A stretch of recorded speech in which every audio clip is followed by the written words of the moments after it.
ఘోర వార్తాలోకంకు స్వాగతం. ఈనాటి ముఖ్యాంశాలు: విమానయానంలో విప్లవం, యువ న్యాయవాదులకు అండగా లా నేస్తం, అల్లూరి జిల్లాలో గణనీయంగా తగ్గుతున్న ఉష్ణోగ్రతలు, దక్షిణ అమెరికాలోనూ యుద్ధ మేఘాలు, ఒడిశా ఐటీ దాడుల మొత్తం 351 కోట్ల రూపాయలు, భార్యకు 18 ఏళ్లు దాటితే భర్తపై వైవాహిక అత్యాచారం కేసుండదు, ఛత్తీస్ సీఎంగా విష్ణుదేవ్ సాయ్, దాడులతో చెలరేగిన ఇజ్రాయెల్, భూగర్భ జల పరిరక్షణలో ఏపీ టాప్, నట్టేట ముంచిన గూగుల్ మ్యాప్, సాగర తీరంలో సాహస విన్యాసాలు, రోడ్డు ప్రమాద బాధితులకు నగదు రహిత వైద్యం, కేంద్ర రోడ్డు రవాణా శాఖ నిర్ణయం, రాజ్పూత్ నేత హత్య కేసులో షూటర్ల అరెస్ట్, అమెరికాలో సుడిగాలి బీభత్సం, నోబెల్ పురస్కారాన్ని అందుకున్న నర్గీస్ మొహమ్మదీ సంతానం, నచ్చిన కలలను కనేయొచ్చు, సరికొత్త పరికరాన్ని అభివృద్ధి చేస్తున్న అమెరికా సంస్థ, అల్ట్రా ప్రాసెస్డ్ ఆహార పదార్థాలు అతిగా తింటున్నారా? అయితే జాగ్రత్త. ఈరోజు వార్తలను చూద్దాం. విమానయానంలో విప్లవం. గత 9.5 ఏళ్లలో విమానయానం గణనీయమైన అభివృద్ధిని సాధించిందని కేంద్ర పౌర విమానయాన, ఉక్కు శాఖల మంత్రి జ్యోతిరాదిత్య సింధియా చెప్పారు. తూర్పుగోదావరి జిల్లా మధురపూడిలోని రాజమహేంద్రవరం విమానాశ్రయంలో 347 కోట్ల రూపాయలతో నిర్మిస్తున్న డొమెస్టిక్ టెర్మినల్ భవనానికి ఆదివారం ఆయన శంకుస్థాపన చేశారు. ఈ సందర్భంగా ఏర్పాటు చేసిన సభలో ఆయన మాట్లాడుతూ 65 ఏళ్ల భారతదేశ చరిత్రలో 2014 నాటికి దేశంలో 74 ఎయిర్పోర్ట్లు మాత్రమే ఉన్నాయని, ఈ 9.5 ఏళ్లలో 75 ఎయిర్పోర్టులు నిర్మించామని చెప్పారు. దీంతో దేశంలో ఎయిర్పోర్ట్ల సంఖ్య 149కి చేరిందన్నారు. వీటి సంఖ్యను 220కి పెంచుతామని తెలిపారు. రాజమహేంద్రవరంలో నిర్మిస్తున్న కొత్త టెర్మినల్ పాయింట్ 21,094 చదరపు అడుగుల విస్తీర్ణం కలిగి ఉంటుందని, రద్దీ వేళల్లో 2,100 మంది ప్రయాణికులకు సేవలందించే సామర్థ్యంతో పాటు భవిష్యత్తులో ఏటా 30 లక్షల మంది ప్రయాణికుల వార్షిక సామర్థ్యం ఉంటుందని వివరించారు. రాష్ట్రంలో ఎయిర్పోర్టుల అభివృద్ధికి కట్టుబడి ఉన్నామన్నారు. ఐటీ శాఖల మంత్రి గుడివాడ అమర్నాథ్ మాట్లాడుతూ రాష్ట్రంలో ఇప్పటికే 6 ఎయిర్పోర్ట్ల ద్వారా ప్రయాణికులు రాకపోకలు సాగిస్తున్నారన్నారు. ఇటీవల భోగాపురంలో 2,200 ఎకరాల్లో 4,000 కోట్ల రూపాయలతో ఎయిర్పోర్ట్ నిర్మాణానికి సీఎం వైఎస్ జగన్మోహన్ రెడ్డి శంకుస్థాపన చేశారని చెప్పారు. 2 ఏళ్లలో దీని నిర్మాణం పూర్తి చేస్తామన్నారు. యువ న్యాయవాదులకు అండగా లా నేస్తం. రాష్ట్రంలో జూనియర్ న్యాయవాదులకు అండగా ఉంటున్న రాష్ట్ర ప్రభుత్వం 2023-24 సంవత్సరానికి సంబంధించి 2వ విడత వైఎస్ఆర్ లా నేస్తం నిధులను ముఖ్యమంత్రి వైఎస్ జగన్మోహన్ రెడ్డి ఈరోజు తాడేపల్లి క్యాంప్ కార్యాలయంలో బటన్ నొక్కి విడుదల చేశారు. రాష్ట్ర వ్యాప్తంగా 2,807 మంది అర్హులైన జూనియర్ న్యాయవాదులకు నెలకు 5,000 రూపాయల స్టైఫండ్ చొప్పున ఈ ఏడాది జూలై నుంచి డిసెంబర్ వరకు 6 నెలలకు ఒక్కొక్కరికి 30,000 రూపాయల వంతున మొత్తం 7,98,95,000 రూపాయలను వారి ఖాతాల్లో జమ చేశారు. కొత్తగా లా గ్రాడ్యుయేషన్ పూర్తి చేసిన యువ లాయర్లు వృత్తిలో నిలదొక్కునేలా 3 ఏళ్ల పాటు ఒక్కొక్కరికి ఏడాదికి 60,000 రూపాయల చొప్పున 3 ఏళ్లకు మొత్తం 1,80,000 రూపాయల చొప్పున ఇస్తోంది. ఏడాదికి 2 సార్లు నిధులు వారి ఖాతాల్లో జమ చేస్తోంది. నేడు ఇస్తున్న సాయంతో కలిపి ఇప్పటి వరకు 6,069 మంది యువ న్యాయవాదులకు ఈ 4.5 మొత్తం 49.51 కోట్ల రూపాయల ఆర్థిక సాయం అందించింది. న్యాయవాదుల సంక్షేమం కోసం అడ్వకేట్ జనరల్ ఆధ్వర్యంలో లా, ఫైనాన్స్ సెక్రటరీలు సభ్యులుగా 100 కోట్ల రూపాయలతో అడ్వకేట్స్ వెల్ఫేర్ ట్రస్ట్ ఏర్పాటు చేసింది. న్యాయవాదుల అవసరాలకు రుణాలు, గ్రూప్ మెడిక్లెయిమ్ పాలసీలు, ఇతర అవసరాల కోసం ఈ ట్రస్ట్ ద్వారా ఇప్పటికే 25 కోట్ల రూపాయల ఆర్థిక సాయం అందించింది. వైఎస్ఆర్ లానేస్తం పథకానికి సంబంధించి ఏ రకమైన ఇబ్బందులున్నా జగనన్నకు చెబుదాం ద్వారా 1902 టోల్ ఫ్రీ నంబర్లో సంప్రదించవచ్చు.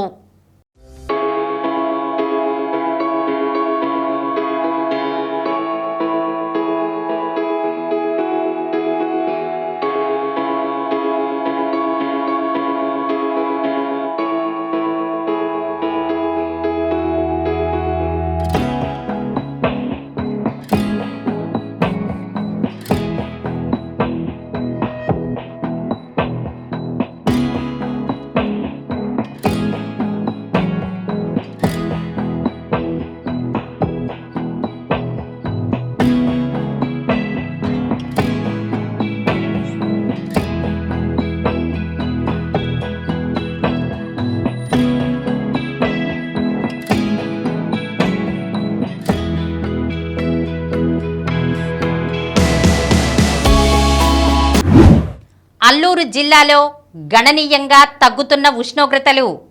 అల్లూరి సీతారామరాజు జిల్లా వ్యాప్తంగా పొగమంచు దట్టంగా కురుస్తోంది. ఉదయం 9 గంటల వరకు పాడేరు, చింతపల్లి, అరకులోయ ప్రాంతాల్లో మంచుతెరలు వీడటం లేదు. ఘాట్ ప్రాంతాల్లో దట్టమైన పొగమంచు కారణంగా లైట్ల వెలుగులో వాహనాల రాకపోకలు సాగిస్తున్నాయి. ఉష్ణోగ్రతలు రోజు రోజుకు తగ్గుముఖం పడుతున్నాయి. చింతపల్లి వ్యవసాయ పరిశోధనా స్థానంలో శనివారం 15.5 డిగ్రీలు నమోదు కాగా ఆదివారం 4.5 డిగ్రీలు తగ్గి 11 డిగ్రీలు నమోదైంది. అరకులోయ కేంద్ర కాఫీ బోర్డులో 12.3 డిగ్రీలు, పాడేరు మండలంలోని మినుములూరు కేంద్ర కాఫీ బోర్డు వద్ద 13 డిగ్రీల కనిష్ట ఉష్ణోగ్రతలు నమోదైనట్లు కాఫీ బోర్డు వర్గాలు తెలిపాయి. ఆయా ప్రాంతాల్లో సాయంత్రం నుంచి చలిగాలులు విజృంభిస్తున్నాయి. దక్షిణ అమెరికాలోనూ యుద్ధ మేఘాలు. అటు రష్యా ఉక్రెయిన్, ఇటు ఇజ్రాయిల్ పాలస్తీనా. ఇలా ఇప్పటికే 2 యుద్ధాలతో దాదాపు 2 ఏళ్లుగా ప్రపంచం అల్లకల్లోలమవుతోంది. ఇవి చాలవన్నట్లు దక్షిణ అమెరికా ఖండంలో కూడా యుద్ధ మేఘాలు కమ్ముకుంటున్న వాతావరణం అంతర్జాతీయ సమాజాన్ని తీవ్రంగా కలవరపెడుతోంది. బుల్లి దేశమైన గయానా అధీనంలో ఉన్న ఎసెక్విబో ప్రాంతంలోని అపార చమురు నిల్వలపై పొరుగు దేశం వెనెజులా కన్నేసింది. ఈ వివాదాస్పద ప్రాంతాన్ని పూర్తిగా కబళించే దిశగా పావులు కదుపుతోంది. ఈ పరిణామం తీవ్ర ఉద్రిక్తతలకు దారితీస్తోంది. గయానాకు అమెరికా దన్నుగా నిలుస్తుండటంతో పరిస్థితులు క్రమంగా ముదురుపాకాన పడుతున్నాయి. ఒడిశా ఐటీ దాడుల మొత్తం 351 కోట్ల రూపాయలు. ఒడిశా కేంద్రంగా మద్యం వ్యాపారం చేస్తున్న సంస్థకు సంబంధించిన ప్రాంతాల్లో ఆదాయ పన్ను అధికారులు చేసిన సోదాల్లో దొరికిన నగదు మొత్తం 351 కోట్ల రూపాయలకు చేరింది. దేశంలో ఒక దర్యాప్తు సంస్థ ఒకేసారి చేసిన సోదాల్లో ఇంతటి భారీ స్థాయిలో కరెన్సీ బయటపడడం ఇదే తొలిసారి. బౌద్ధ్ డిస్టిలరీ ప్రైవేట్ లిమిటెడ్, దాని ప్రమోటర్లు, ఇతరులకు సంబంధించిన చోట్ల ఐటీ అధికారుల సోదాలు 5వ రోజైన ఆదివారము కొనసాగాయి. మద్యం వ్యాపారం ద్వారా పొందిన దాంట్లో లెక్కల్లో చూపని ఆదాయం గుట్టుమట్లను ఐటీ శాఖ రట్టు చేస్తోంది. తనిఖీలో భాగంగా రాంచీలోని కాంగ్రెస్ రాజ్యసభ సభ్యుడు ధీరజ్ ప్రసాద్ సాహు సంబంధిత ప్రాంతాల్లోనూ ఐటీ అధికారులు చెక్ చేశారు. ఇక్కడ ఎంత మొత్తంలో నగదు, ఇతర పత్రాలు లభించాయనేది అధికారులు వెల్లడించలేదు. ఈ అంశం ధీరజ్ సాహు కుటుంబ విషయం. దాదాపు 100 ఏళ్లకు పైగా వారి కుటుంబం ఉమ్మడి వ్యాపారం చేస్తోంది. అందులో సాహుకు చిన్న వాటా ఉంది. ఏదేమైనా ఆయనకు సంబంధించిన చోట్ల సోదాలు జరిగాయి కాబట్టి ఆయన ఈ విషయంలో వివరణ ఇవ్వాల్సిందే. అందుకే ఆయన నుంచి వివరణ తీసుకున్నాం. కాంగ్రెస్ పార్టీకి ఈ సోదాలకు సంబంధం లేదు అని జార్ఖండ్ కాంగ్రెస్ ఇన్ఛార్జ్ అవినాష్ పాండే ఆదివారం స్పష్టం చేశారు. భార్యకు 18 ఏళ్లు దాటితే భర్తపై వైవాహిక అత్యాచారం కేసుండదు. భార్య వయసు 18 ఏళ్లు అంతకు మించి ఉన్న సందర్భాల్లో వైవాహిక అత్యాచారం అభియోగం నుంచి వ్యక్తికి రక్షణ ఉంటుందని అలహాబాద్ హైకోర్టు పేర్కొంది. ఇందుకు సంబంధించి భర్తపై ఐపీసీ సెక్షన్ 377ను వర్తింపజేయడంపై గతంలో మధ్యప్రదేశ్ హైకోర్టు ఇచ్చిన తీర్పును ఈ సందర్భంగా ఉదహరించింది. అయితే independent thought versus union of India కేసులో సుప్రీంకోర్టు తీర్పుననుసరించి వ్యక్తి 15 నుండి 18 మధ్య వయసున్న అతని భార్య మధ్య జరిగే ఎలాంటి లైంగిక సంపర్కమైనా అత్యాచారం కిందికే వస్తుందని స్పష్టం చేసింది. ఓ వ్యక్తి వేసిన రివిజన్ పిటిషన్పై విచారణ సందర్భంగా ఈ నెల 6న ఈ మేరకు పేర్కొంది. అయితే పిటిషనర్పై కట్నం వేధింపులకు సంబంధించిన ఆరోపణలపై తమ తీర్పు ప్రభావం ఉండబోదని తెలిపింది. ఘజియాబాద్కు చెందిన ఓ వ్యక్తిపై 2013లో ఐపీసీ సెక్షన్లు 498A, 323, 377తో పాటు వరకట్న నిరోధక చట్టం కింద కేసులు నమోదయ్యాయి. ఘజియాబాద్లోని దిగువ కోర్టుతో పాటు అప్పిలేట్ కోర్టు కూడా అతడిని దోషిగా పేర్కొన్నాయి. వీటిని సవాల్ చేస్తూ అతడు అలహాబాద్ హైకోర్టులో రివిజన్ పిటిషన్ వేశాడు. విచారించిన హైకోర్టు పిటిషనర్పై ఐపీసీ సెక్షన్లు 498A, 323 కింద నమోదైన కేసుల్లో దిగువ కోర్టులిచ్చిన తీర్పులను సమర్థిస్తూ తీర్పు వెలువరించింది. ఛత్తీస్ సీఎంగా విష్ణుదేవ్ సాయ్. బీజేపీ అగ్రనాయకత్వం తీవ్ర చర్చోపచర్చల తర్వాత ఛత్తీస్గఢ్లో నూతన ముఖ్యమంత్రి ఎవరు అనే ప్రశ్నకు సమాధానం లభించింది. ఆదివారం రాయ్పూర్లో బీజేపీ ఎమ్మెల్యేలు హాజరైన పార్టీ శాసనసభాపక్ష సమావేశంలో విష్ణుదేవ్ సాయ్ను సభాపక్ష నేతగా ఎన్నుకున్నారు. 59 ఏళ్ల విష్ణుదేవ్ రాష్ట్రంలోని సుర్గుజా ప్రాంతంలోని జష్పూర్ జిల్లా కుంకురి నియోజకవర్గం నుంచి ఎమ్మెల్యేగా గెలుపొందారు. ఈ ప్రాంతంలోని మొత్తం 14 స్థానాల్లోనూ బీజేపీనే విజయ బావుట ఎగరేసింది.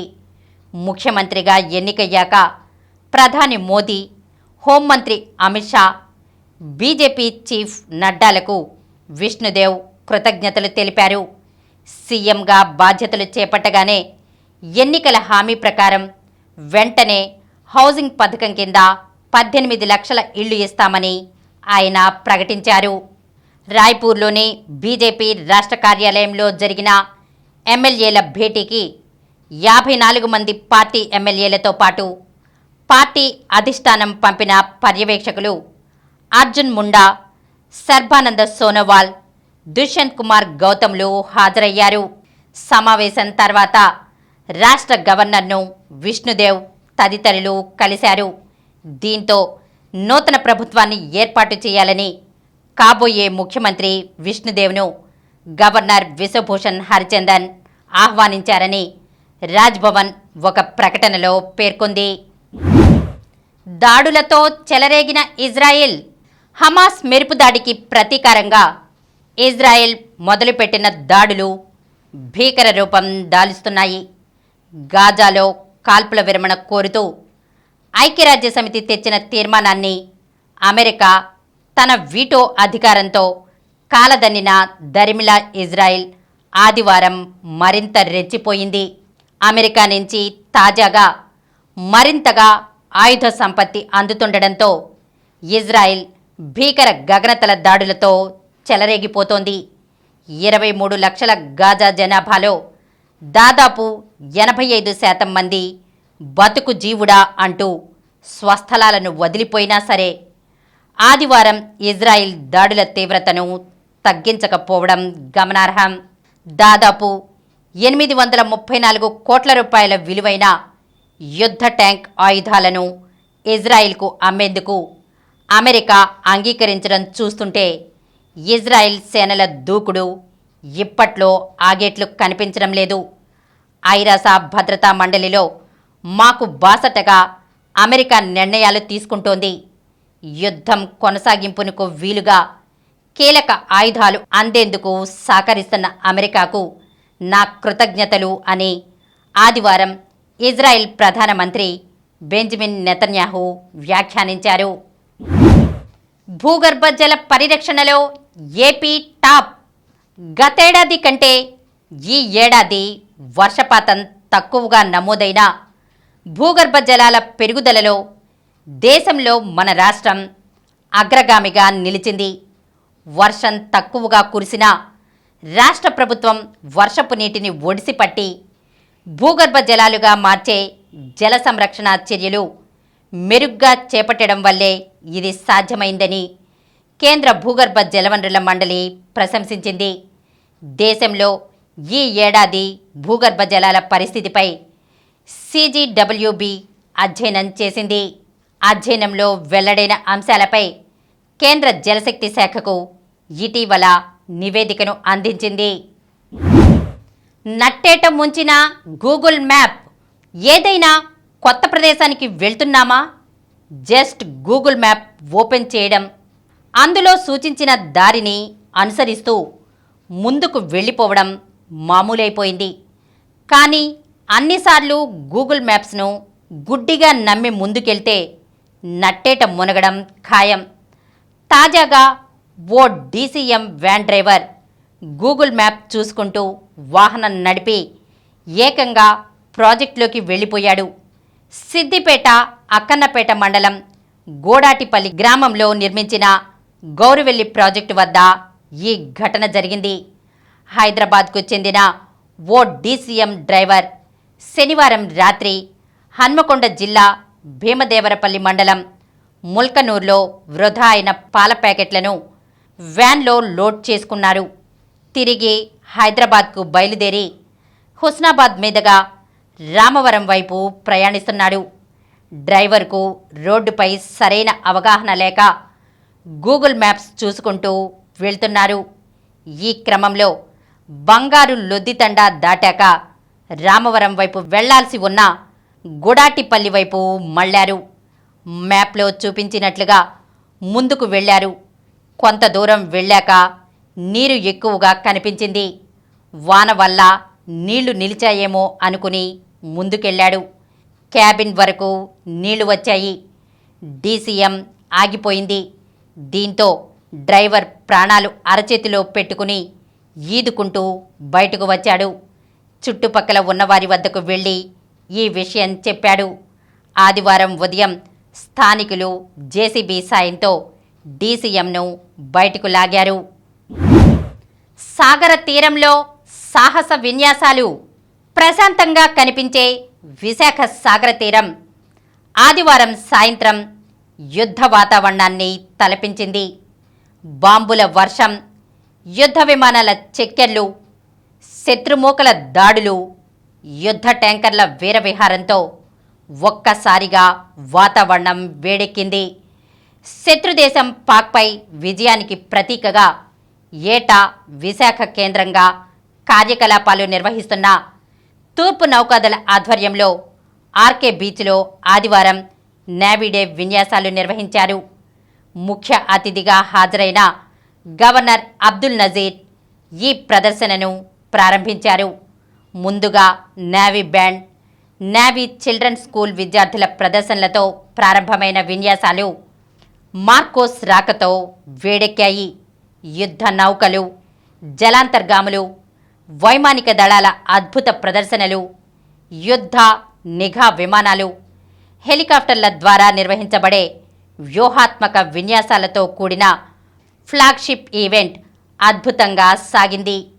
చివరిగా యుద్ధ నౌకలు విద్యుత్ దీపాలంకరణతో నేవీ డే విన్యాసాల్ని ముగించాయి. విన్యాసాలకు విశిష్ట అతిథులుగా మంత్రులు Vidadala Rajini, Gudivada Amarnath, ENC chief vice admiral Rajesh Pendharkar, MP doctor Satyavathi, collector doctor Mallikarjuna, CP Ravishankar, JC Viswanathan హాజరయ్యారు. రోడ్డు ప్రమాద బాధితులకు నగదు రహిత వైద్యం, కేంద్ర రోడ్డు రవాణా శాఖ నిర్ణయం. రోడ్డు ప్రమాదాల్లో చోటు చేసుకుంటున్న మరణాల సంఖ్యను తగ్గించేందుకు ఏపీ ప్రభుత్వం అమలు చేస్తున్న విధానాన్ని దేశమంతటా ప్రవేశపెట్టాలని కేంద్ర ప్రభుత్వం సూత్రప్రాయంగా నిర్ణయించింది. రోడ్డు ప్రమాద బాధితులకు నగదు రహిత విధానాన్ని ప్రవేశపెట్టేందుకు సిద్ధమైంది.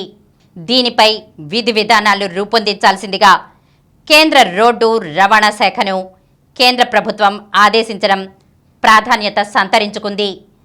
జాతీయ నేర గణాంకాల సంస్థ తాజా నివేదిక ప్రకారం గత ఏడాది దేశవ్యాప్తంగా 4,46,768 రోడ్డు ప్రమాదాలు సంభవించాయి.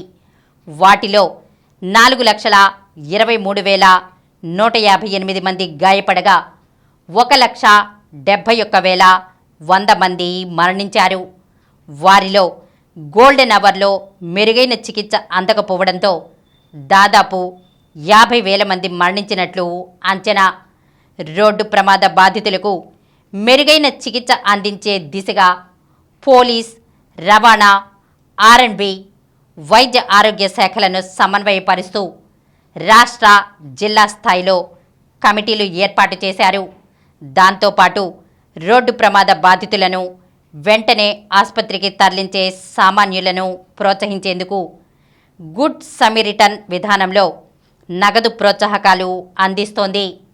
ఈ నేపథ్యంలోనే ఆంధ్రప్రదేశ్తో పాటు దేశంలో 6 రాష్ట్రాలు అమలు చేస్తున్న నగదు రహిత వైద్య విధానంపై కేంద్ర ప్రభుత్వం దృష్టి సారించింది. రోడ్డు ప్రమాద బాధితులకు దేశవ్యాప్తంగా నగదు రహిత వైద్య విధానాన్ని అమలు చేయాలని నిర్ణయించింది. రాజ్పూత్ నేత హత్య కేసులో షూటర్ల అరెస్ట్. రాజస్థాన్లో కలకలం రేపిన రాష్ట్రీయ రాజ్పూత్ కర్ణిసేన అధ్యక్షుడు సుఖ్దేవ్ సింగ్ గోగామేడి హత్య కేసులో కీలక నిందితులను పోలీసులు అరెస్ట్ చేశారు. రాజస్థాన్, ఢిల్లీ పోలీసులు సంయుక్తంగా చేపట్టిన ఆపరేషన్లో భాగంగా రోహిత్ రాఠోడ్, నితిన్ ఫౌజీ అనే 2 షూటర్లను చండీగఢ్లో అరెస్ట్ చేశారు. వీరికి సహకరించిన ఉద్ధమ్ సింగ్ను కూడా అదుపులోకి తీసుకున్నారు. సుఖ్దేవ్ సింగ్ను ఈ నెల 5వ తేదీన జైపూర్లోని ఆయన ఇంట్లో పట్టపగలు దుండగులు కాల్చి చంపిన విషయం తెలిసిందే. 3 దుండగుల్లో ఒకడైన నవీన్ షెకావత్ సైతం ఈ కాల్పుల్లో అక్కడే మరణించాడు. షెకావత్ నడిపిన ఎస్యూవీలో ఆ ఇంటికి వెళ్లిన నిందితులు హత్య అనంతరం వీధిలో స్కూటీ మీద వెళుతున్న వ్యక్తిపై కాల్పులు జరిపి ఆ వాహనంతో పరారయ్యారు. సుఖ్దేవ్ సింగ్ హత్యకు తమదే బాధ్యత అంటూ లారెన్స్ బిష్నోయ్ ముఠాకు అనుబంధంగా పనిచేసే రోహిత్ గోదారా గ్యాంగ్ ప్రకటించింది. ఈ హత్యపై దర్యాప్తు చేపట్టిన పోలీసులు పరారీలో ఉన్న నిందితులు వాడుతున్న ఫోన్ల ఆధారంగా చండీగఢ్లోని ఓ హోటల్లో బస చేసినట్లు గుర్తించి శనివారం రాత్రి అరెస్ట్ చేశారు. తప్పుడు ధృవపత్రాలతో గదిని తీసుకున్న వీరు విదేశాలకు వెళ్లిపోయే ప్రయత్నాల్లో ఉన్నట్లు తెలిసింది. సుఖ్దేవ్ సింగ్ హత్యకు వీరికి 50,000 రూపాయల చొప్పున ఇచ్చేలా ఒప్పందం కుదిరినట్లు సమాచారం. నిందితులను పటిష్టమైన భద్రత నడుమ జైపూర్కు తీసుకువచ్చారు. అమెరికాలో సుడిగాలి బీభత్సం. అమెరికాలోని టెన్నసీ రాష్ట్రంలో సుడిగాలులు విధ్వంసం సృష్టించాయి. వీటి ధాటికి శనివారం 6 మృత్యువాత పడ్డారు. మరో 23 మంది గాయపడ్డారు. వీరిని ఆసుపత్రిలో చేర్చి చికిత్స అందిస్తున్నట్లు అధికారులు వెల్లడించారు. సుడిగాలుల విధ్వంసానికి టెన్నసీ నగరంలో ఇళ్లు ధ్వంసం కావడంతో పాటు శనివారం రాత్రంతా విద్యుత్ సరఫరా నిలిచిపోయింది. మధ్యాహ్నం 2 గంటల సమయంలో సుడిగాలులు నగరాన్ని తాకాయి. టెన్నసీని మరిన్ని సుడిగాలులు తాకే అవకాశం ఉందని జాతీయ వాతావరణ సర్వీస్ హెచ్చరికలు జారీ చేసింది.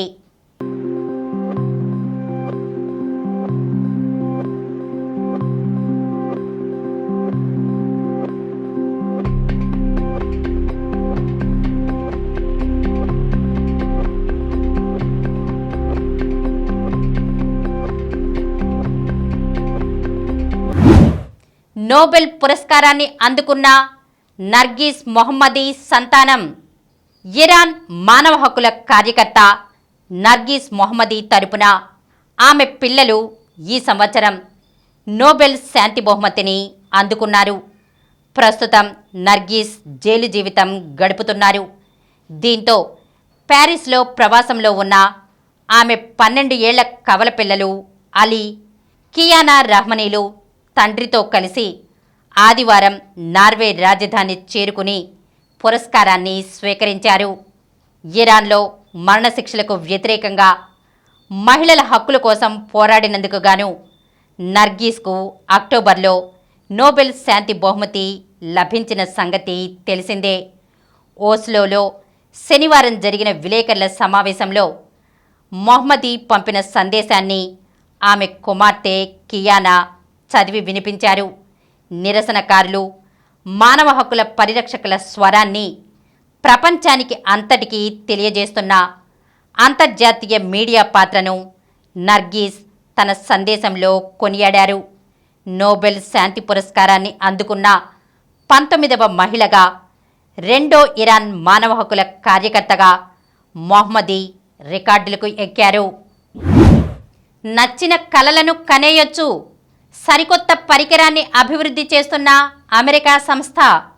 నిద్రలో మనకు రకరకాల కలలు వస్తుంటాయి. కొన్ని భయపెట్టేవి కాగా మరికొన్ని ఉల్లాసపరిచేవి ఉంటాయి. కలల్ని సైతం నియంత్రించే అద్భుతమైన పరికరాన్ని అమెరికాకు చెందిన ప్రొఫెటిక్ అనే అంకుర సంస్థ అభివృద్ధి చేస్తోంది. ఈ వినూత్న పరికరానికి హాలో అని నామకరణం చేసింది. మన స్వప్నాలను నియంత్రించడానికి, మనం ఎలాంటి కలలు కనాలో నిర్దేశించుకోవడానికి ఇది ఉపయోగపడుతుంది.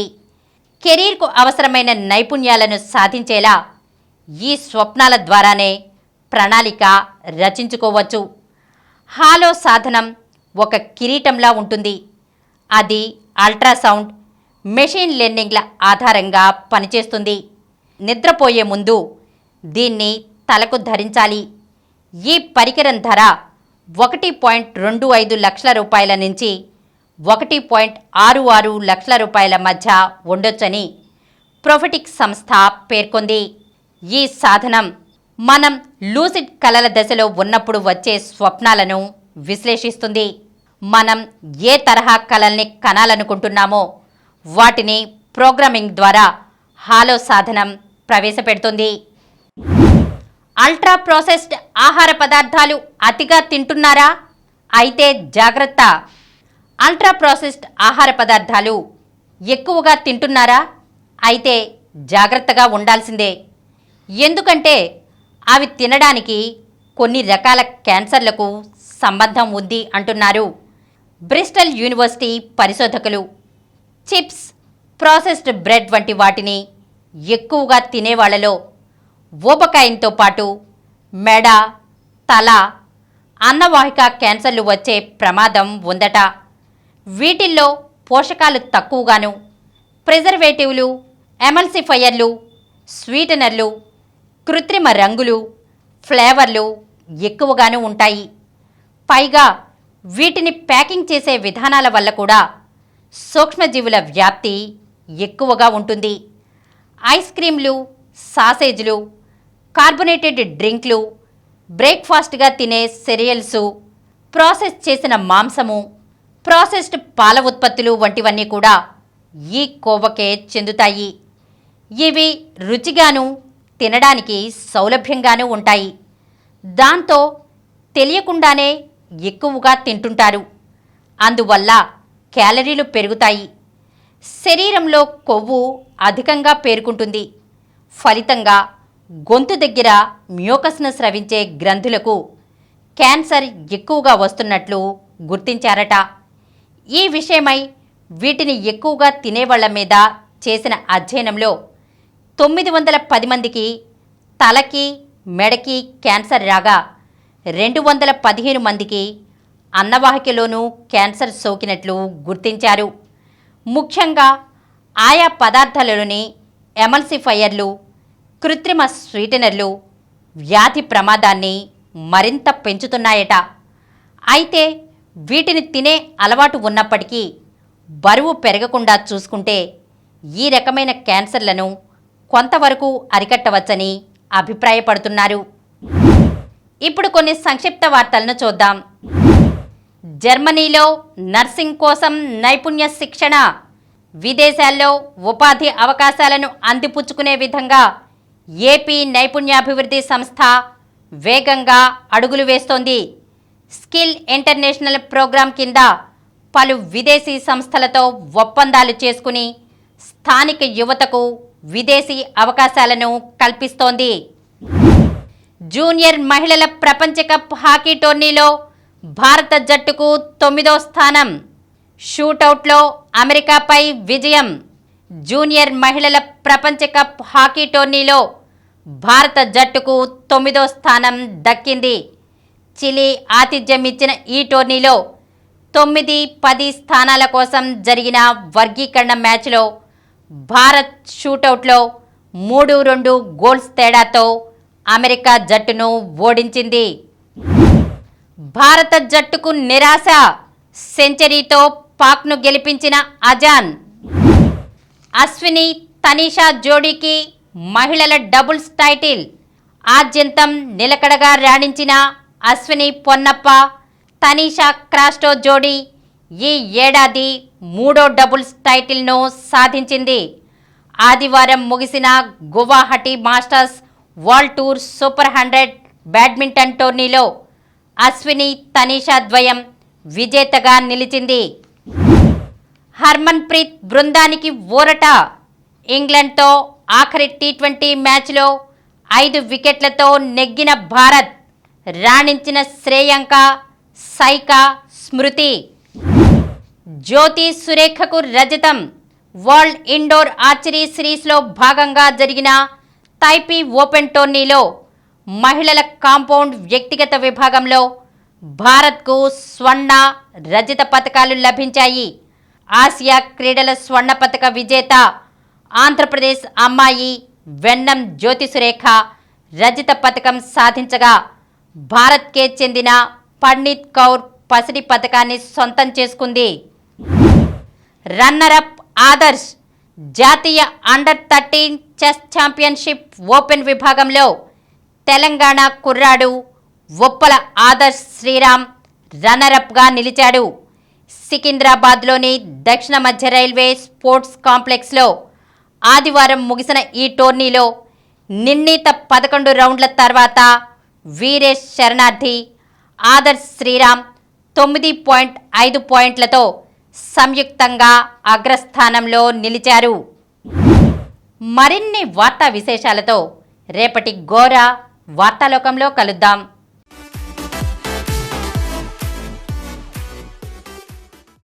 ప్రతిరోజు వార్తా విశేషాల కోసం అనతి కాలంలోనే 20 కోట్ల వ్యూస్కు చేరువలో ఉన్న డాక్టర్ సమరం మల్టీ ఛానల్ నెట్వర్క్ సమర్పించు గోరా వార్తాలోకంకు సబ్స్క్రైబ్ చేయండి, లైక్ చేయండి, మీ ఫ్రెండ్స్కి షేర్ చేయండి. అలాగే ప్రక్కనున్న గంట సింబల్ని ప్రెస్ చేయడం మర్చిపోకండి.